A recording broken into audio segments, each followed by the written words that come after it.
Bueno, seguimos en este diálogo de sábado a la mañana de enero, hablando con Gretel Ledo, ¿no? Nuestra analista de hoy, analista política, analista económica, analista internacional, ¿no? Y dejó picando un tema importante, ¿no? ¿Qué está pasando en la economía a la luz de las últimas fiestas, ¿no? De las fiestas de Navidad. Recordemos que en la Argentina uno de los termómetros que siempre hemos tenido para analizar la actividad económica es, por ejemplo, el consumo que hay en las fiestas. ¿Cómo estuvo esto, este tema, este ítem durante las últimas fiestas, Gretel? Bueno, la verdad que hubo una caída importante en lo que es ventas minoristas, cayó el 9% y en juguetería 20%. Y quiero recordarle a la audiencia cómo cerró la canasta básica alimentaria para una familia tipo. Hablamos de un jefe de familia de 35 años, la esposa de 31, un hijo de 6 y una hija de 8.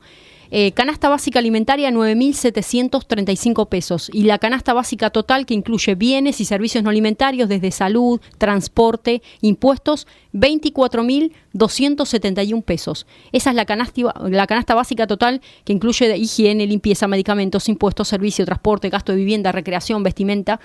Estamos hablando de niveles que hay que sopesarlos también con el desempleo. Ha llegado a un 9% el desempleo. Y la indigencia, recordemos los últimos datos del Observatorio Social de la UCA, 33,6%. Respecto al año pasado tenemos... Pobreza 33,6%. 33,6%. Sí. Y respecto al año pasado tenemos 2.180.000 más pobres respecto al año pasado.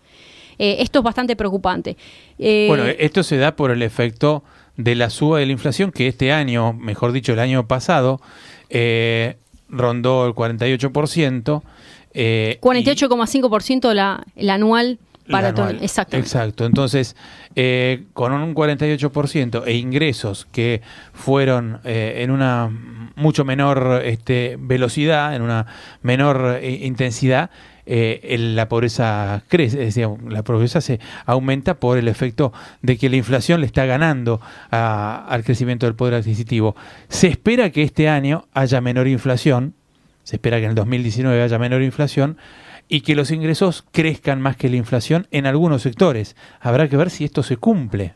Sí, habrá que ver que esto se cumple y consideremos también que estos datos repercuten en mayor medida en términos justamente de alimentos, ¿no? Estamos hablando de se supera un 50%. Ahora, creo que lo que más a nosotros nos aqueja, quizás uno no lo ve a nivel macro, es el aumento del riesgo país.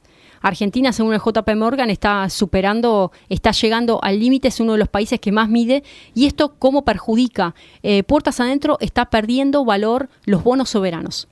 Y teniendo en cuenta... Sí, lo estamos viendo. Esto concretamente lo vimos con la suspensión de los planes de participación público-privada para la obra pública, que era una de las grandes apuestas para el 2019 por parte de Mauricio Macri para reactivar la actividad económica a raíz de la obra pública, ¿no? Que es uno de los sectores más dinámicos de la economía, y además es el sector que siempre Macri ha elegido, tanto en la Ciudad de Buenos Aires como incluso en Boca Juniors, como en el gobierno nacional, como muestra o como exhibición de gestión. Siempre la obra pública. Acordate que Macri agarró Boca Juniors y reformó la cancha. Sí. Hizo obra pública en Boca, ¿no? Reformó toda la cancha de Boca.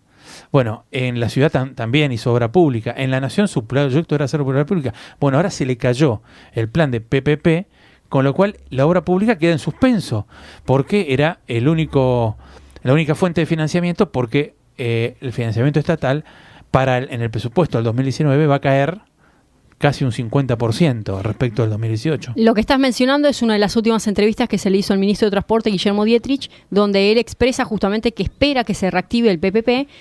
Lo cierto es que hay que ver otra de las campanas, que algunas de las empresas que también están vinculadas a licitaciones están siendo cuestionadas con los famosos cuadernos de la corrupción, con lo cual hay todo un tejimaneje hasta dónde puede llegar a avanzar la justicia cuando en realidad es un aliado clave que lo precisa el gobierno a la hora de poder reactivar la economía, porque tengamos en cuenta que lo que es construcción es una de las piezas fundamentales para reactivar un país, ¿no? Yo hablaba con muchos empresarios de la construcción en los últimos días y hay muchísima preocupación, tanto por los cuadernos como por la suba del riesgo país y este freno a la obra pública y el freno a los PPP, que era una de las grandes apuestas, porque ellos dicen que incluso los corredores viales que ya fueron adjudicados con PPP y que el gobierno dice que van a continuar, todavía no tienen los contratos firmados de financiamiento. Esos contratos requieren un tiempo de negociación con los bancos internacionales, y en un contexto en donde el riesgo país se aumenta tanto, la tasa de interés aumenta al mismo ritmo, y entonces ahí se produce la negociación entre el banco y el privado acerca de cómo hacer el nuevo contrato de financiamiento. Ahí es donde podrían peligrar incluso varias de las obras que fueron adjudicadas con PPP, ¿no? Sí, totalmente. Lo que estás mencionando, está vinculado justamente a, por ejemplo, vamos al caso del Plan Belgrano, ¿no? Uh-huh. El norte está realmente necesitado y ellos están poniendo... ¿El Belgrano Cargas? Sí, el Belgrano Cargas. Ellos están poniendo también mucho foco en todo lo que es el proyecto de Vaca Muerta y una posible reactivación para que Argentina no solamente tenga energía propia, sino que pueda proveer y pueda exportar. A ver, acá vimos una implosión a nivel social tan importante, donde el gobierno, por un lado, avanza con el FMI, que es inédito la cantidad de dinero que nos han prestado. Se puede leer positivamente porque 57.000 millones de dólares. Es impresionante. El swap chino. O sea que hoy tenemos la solidez necesaria a nivel reservas para garantizar, si se quiere, cualquier tipo de escenario. Ahora, ¿por qué tenemos esta solvencia? En primer lugar, al FMI y a los Estados Unidos le conviene la continuidad de este gobierno, porque ya tenemos una deuda tomada y tenemos que hacer frente a esa deuda. En segundo lugar, todo lo que implica la paura hacia la vuelta de un modelo anterior que de alguna manera no fue demasiado aperturista, si se quiere, en términos internacionales. Tuvo muchísimos escenarios positivos en términos sociales y en otros aspectos, pero en términos internacionales convengamos que no fueron muy felices. El gobierno del default, ¿no? No fueron muy felices en ciertos aspectos. Uh-huh. Entonces, hace que nosotros hoy por hoy tengamos, el gobierno tiene aliados internacionales. Tal es así, fíjense cómo fue el resultado del G20, ¿no? Claro. Estamos todavía negociando el ingreso de la OCDE, acabamos de pasar la presidencia del G20 ahora a Japón, y Argentina está muy bien, digamos, visto a nivel internacional. El problema es cómo esto repercute a nivel interno, cómo esta implosión hace que de alguna manera el FMI, en primer lugar, viera con cierta descrédito, si se quiere, o ausencia de creencia, digamos, de validez sobre cómo puede llegar a ser soportada, digamos, la creencia hacia el gobierno de Mauricio Macri. Uh-huh. Y de alguna manera esta es el kit de la cuestión que tiene que llegar a feliz término en este año electoral, ¿no? A mí siempre me impresionó Gretel, estamos hablando con Gretel Ledo, analista política, analista local, analista internacional. Siempre me impresionó, Gretel, el grado de, digamos, de ambigüedad o de esquizofrenia que ha tenido este gobierno en la política internacional y en la política interna. Ha sido un gobierno que ha tenido siempre éxitos en sus viajes a nivel internacional, en sus participaciones en las cumbres, incluso un éxito en la cumbre del G20, en donde todo parecía Disneylandia, pero siempre a nivel político local ha cometido errores pavorosos y ha tenido un decrecimiento en términos de legitimidad política que hoy lo pone al gobierno y a Mauricio Macri en un nivel de confianza de alrededor del 30% nada más de imagen positiva para el gobierno, ¿no? Es decir, nos va bien afuera, pero no aprovecha ese éxito internacional internamente. Sí, totalmente. Mirando un poco las encuestas de qué es lo que opina la gente, cómo ve el país para el 2019. El 46. Hoy te viniste con todos los números. Con todos los números. Te noto con los papeles, con la computadora. Con todos los números, todas las encuestas. No, porque me encanta trabajar sobre datos duros. No, me parece perfecto. Por ejemplo, apenas sale cualquier cosa del Index, soy la primera en caer en las encuestas y a nivel internacional es fundamental, porque un politólogo, si no puede, y un gobernante tendría que hacer lo mismo. El 46,1% considera que el país va a estar peor. Para este año. ¿Estás leyendo una encuesta de quién? Estoy leyendo la de la consultora Gustavo Córdoba. Ajá. Y asociados, sí. Tanto Gustavo Córdoba como Sinopsis, ambas consultoras, acuerdan que va a darse un escenario muy polarizado y que al gobierno le conviene jugar esta carta Cristina Fernández de Kirchner y Mauricio Macri. Después vamos a explicar por qué. Bueno, entonces, en cuanto a cómo ven y cómo proyectan el país, el 46,1% dice que va a estar peor. Mejor, 25,1%, igual de mal, 19,4%, igual de bien, 5%. Y estamos hablando de una imagen negativa de Mauricio Macri de 55,8% para Capital Federal, provincia de Buenos Aires negativa 64,2% y el interior negativa 57,5%. Es decir, el G20 de Macri, el éxito en el G20 no pudo ser capitalizado a todas luces por, digamos, por el propio gobierno a nivel local. Vos fíjate que no genera confianza el hecho de que Macri sea el anfitrión de los 28 países más importantes del mundo, ¿no? No genera impactos positivos, vuelvo a decir, por los indicadores económicos. Claro. No solamente los indicadores, es como la gente ya no le alcanza mensualmente llegar, y ahora están todos los diarios, estuvo ahora hace recientemente, el aumento tarifario que se viene para todo lo que es este verano. Es impresionante, o sea, hay una estrategia mala de comunicación donde se está permitiendo que las empresas reactualicen sus tarifas. Y cuando llega el momento de las negociaciones salariales, está en el teje y maneje con 1 punto, 2 puntos, vamos a ver cómo lo pagamos en cuotas, cuándo se actualiza, cuándo se acredita el salario. O sea, hay una como si el gobierno estuviera hecho de plástico. Lamentablemente... Sí, hay como una ausencia de la realidad, de la realidad, no hay una ausencia de percepción de la realidad. Y cuando hablamos de la clase política, hay mucha gente que todavía espera los esfuerzos de la clase política. Estamos hablando de sueldos del Senado, de sueldos de diputados. Recién ahora se está trabajando el tema de ganancias de los magistrados. Claro que sí, que las ganancias no es un impuesto demasiado feliz, pero la reforma tributaria que ya debería haberse realizado, o por lo menos pensado ya desde diciembre del 15 o primer semestre del 16, donde estamos hablando de un impuesto regresivo con el IVA y no hay una canasta diferencial. No puede ser que se le aplique IVA a la harina, a los huevos, a la manteca. Estamos hablando de la canasta básica de alimentos para digamos, tener las necesidades básicas satisfechas. Ahí es donde hay que operar un cambio de regresividad en los impuestos. Entonces, la ausencia de controles necesarios del Estado para evitar fuga de capitales, para evitar la migración de dinero hacia los plazos de tasa fija. Fíjense, hoy la gran cantidad de millones de pesos que hoy hay en plazo fijo. ¿Cuál es el gran temor que recién ahora está visorando el Banco Central? En tanto bajen las tasas de interés, automáticamente eso ¿a dónde migra? Al dólar. Entonces, estamos viendo cuál es la problemática. Si no es las tasas no continúan siendo elevadas, donde están todos los grandes ahorros están colocados ahí, porque volvemos a lo mismo. Frente al objetivo del FMI de mantener la base monetaria constante y el déficit cero, se está pagando el precio con el consumo. Se pagó el precio, ¿y cuál es la llave que dijo el gobierno? La recesión. La única salida para morigerar el impuesto al salario es la recesión. Claro, exactamente. O sea, el gobierno de alguna manera cristalizó que la Argentina va a vivir en recesión. Y acá, además, hay otro tema que hay que tener en cuenta, Gretel. Además, este análisis que vos haces, que creo que es fundamental, que este ajuste que el gobierno tenía que hacer, y además que había que hacerlo más allá del Fondo Monetario Internacional, el gobierno eligió hacerlo por las presiones de los gobernadores, por las presiones de los sectores económicos. Lo hizo, pero sobre la gente. ¿Por qué te digo esto? Porque de todo el ajuste de déficit cero, el gobierno aproximadamente va a ajustar unos 390.000 millones de pesos en 2019 respecto del 2018 en déficit, que era justamente todo el déficit que se tiene que ajustar. El 90% se explica por aumento de ingresos, es decir, por aumento de ingresos públicos. ¿Esto qué quiere decir? Que son más impuestos, más retenciones, más tarifas. Claro.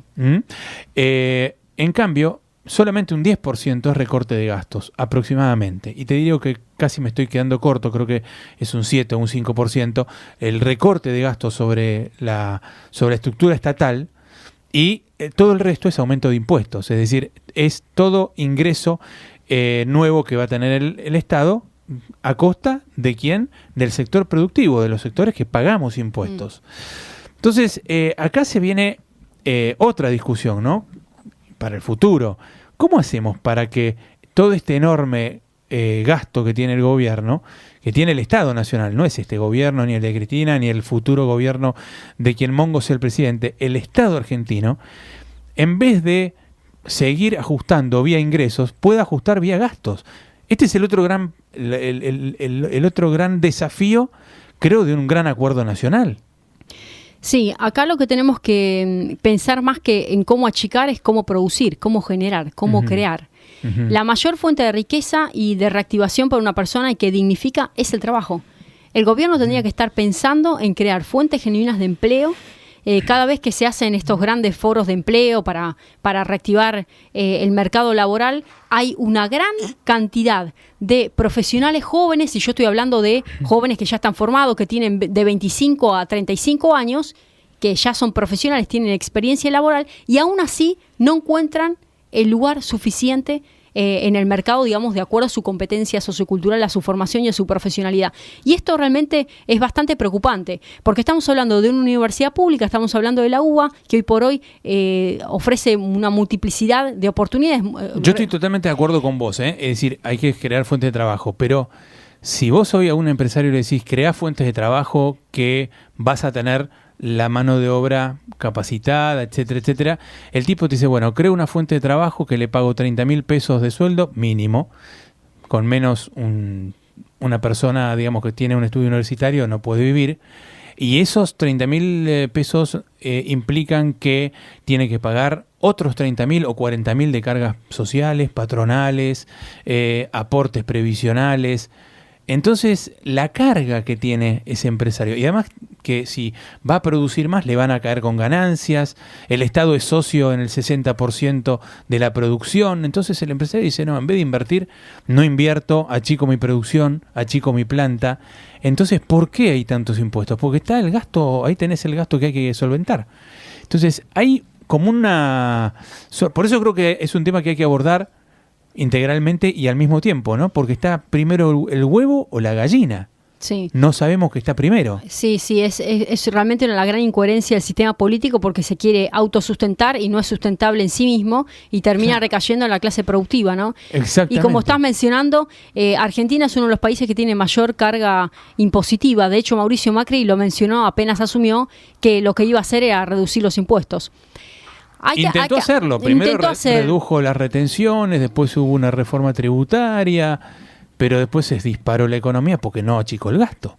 Entonces, si vos reduces impuestos pero no achicás el gasto, y yo no te hablo de echar a, digamos, dejar de pagar las jubilaciones, dejar de pagar los planes sociales, hay otros gastos que se podrían llegar a achicar con una buena gestión política, ¿no? Sí, creo que hay que hacer una estrategia, más que nada, de visión de posicionamiento país, hacia dónde queremos llegar, digamos, cuáles son los bienes y servicios que a nosotros nos van a aportar valor agregado en el momento de exportar y posicionarnos.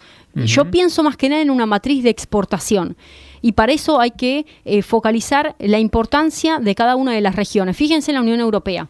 Cuando llegó el momento de constituirse, obviamente que hubo ciertos diálogos tensos entre una Francia y una Italia para ver quién producía los mejores quesos o quién producía, porque tienen todo lo que es la industria alimenticia, prácticamente hay mucha competitividad más que complementariedad. Las dos cocinas son brillantes. Por poner un pequeño ejemplo, llegó un momento donde tienen que preponderar cuáles son las fortalezas de cada uno de los países, y ya tienen, los europeos saben que si quieren vacacionar van a ir a Grecia, van a ir a Portugal, porque hay países que generan más dividendos y más exportaciones y más utilidad, de acuerdo a cuál es el bien y servicio que pueden de alguna manera generar no solamente trabajo a nivel interno, sino que produzca una especie de complementariedad con el resto de los Estados miembros. Y eso es lo que pasa aquí. Lo podemos llevar no solamente a Mercosur, sino puertas adentro en cada una de las provincias. Acá hay que identificar las fortalezas productivas a nivel regional. Tenemos provincias como Formosa, que está en una crisis en emergencia hace años, y tenemos otras provincias que tienen una densidad poblacional realmente efímera, como el caso de Tierra del Fuego, y tiene una ley de promoción industrial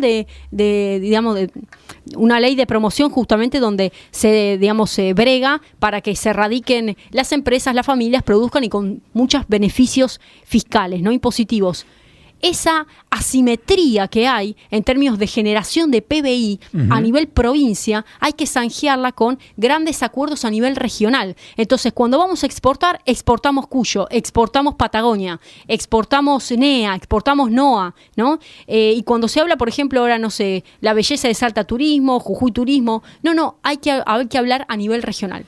Bueno, estamos hablando con Gretel Ledo, analista política, analista económica, analista local e internacional, así que vamos a hacer una pausita y vamos a continuar después con el último tramo de nuestra charla, que va a tener una profundización sobre hacia dónde tiene que ir la Argentina y hacia dónde va Gretel Ledo también,